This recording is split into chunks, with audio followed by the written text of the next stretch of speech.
কথাবার্তা সাবধানে কইেন, একদিকে কথা কইবেন আরেকদিকে ধরা খাইবেন। সরকারি দলে কোন দল যাবে আগের থেকে জানি কেমনে?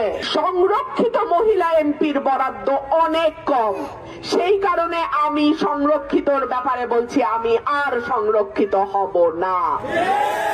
কারণ সংরক্ষিতর বরাদ্দ এত কম যে ওইটা দিয়ে কোনো কাজ, দৃশ্যমান কাজ করা যায় না। কিন্তু নির্বাচিত এমপির বরাদ্দ সে সরকারি দলের হোক আর বিরোধী দলের হোক সমান। আর একটা প্রশ্ন করি, সরকারি দলে কোন দল যাবে আগের থেকে জানি কেমনে?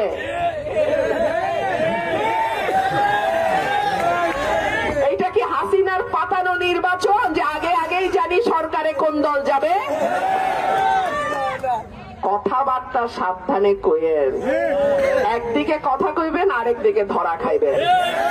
তো কথাবার্তা যত কম তত ভালো।